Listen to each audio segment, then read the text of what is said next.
Chapter 15. Shri Sadguru said, thus spending his time in the sacred Brindavan, Shri Gauranga was engaged in meditation of Shri Krishna. He entered into trance, the Samadhi state, and became oblivious to the outside world. The divine pastimes of Shri Krishna, the Deva Deva, who is the very embodiment of the absolute knowledge, along with all the paraphernalia he uses to display these pastimes, are manifestations of sublime and absolute truth.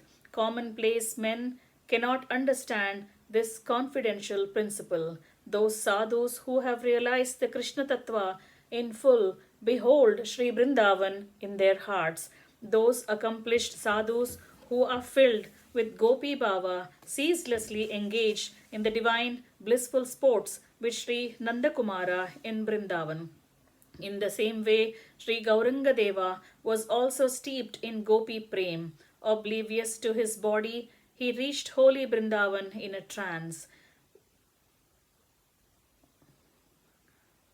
One cannot serve Sri Krishna with this material body. Hence, the devout Rasikas assume a divine form, reaching the sublime state of Samadhi. In the holy Vrindavan, delightful festival of Devi Radha was usually celebrated at the Radha Kund. Sri Krishna, blue black in complexion, like the Nilotpala flower, draped in a gorgeous yellow silken garment, danced along with Devi Radha and the other gopis. The divine rasa dance recital, accompanied by melodies of mridanga, veena, and the anklets of the gopis, led to the enhancement of the supreme bliss in the hearts of the bhaktas. In the course of Rasa Leela, Sri Krishna, along with Devi Radha and her mates, sported by swimming Jalakrida.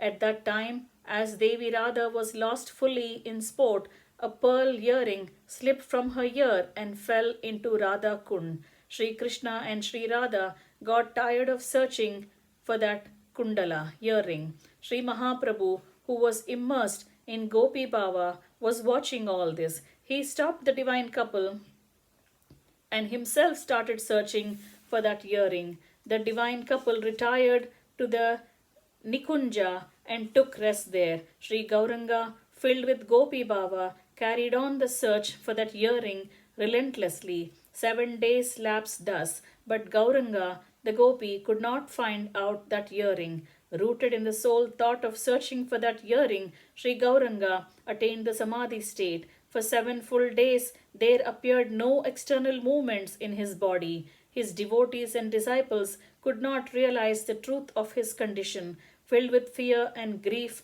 they kept near him all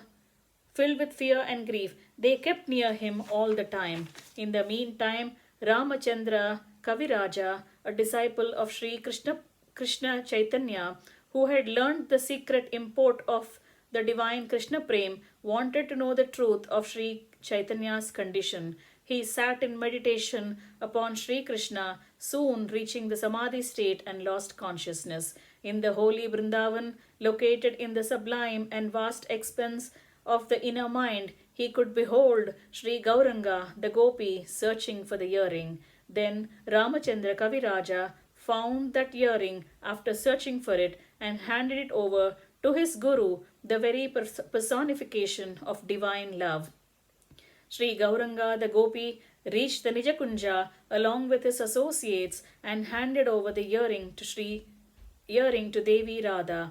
Then both Sri Gauranga and Ramachandra Kaviraya came out of Samadhi and regained consciousness. The other devotees present there could not learn this secret. Only those sadhus who have given up identifying the self with the body, who have vanquished earthly passions, who are equipoised in sorrow, happiness, and distress, and treat them equally, who have won over Sri Krishna to them, who have reached the peak of Gopi Prem, the zenith of Bhakti Yoga, can behold sacred Vrindavan, which is not easily accessible even to the Devas. Those who are ceaselessly engaged in feverish material hankering can never have darshan of Sri Brindavan in the sublime expense of their minds.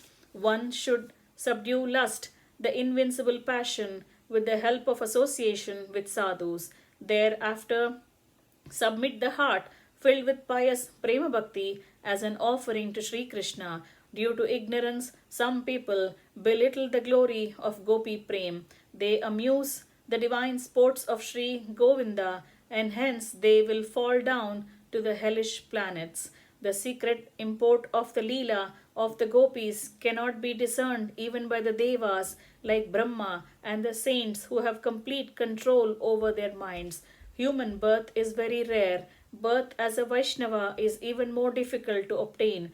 Beyond that, nurturing loving devotion to Sri Krishna in Madhura Bhava is the most difficult accomplishment. Some are desirous of obtaining the lustrous sweetness of devotion to Sri Krishna, which is beyond thought and speech through material pleasures.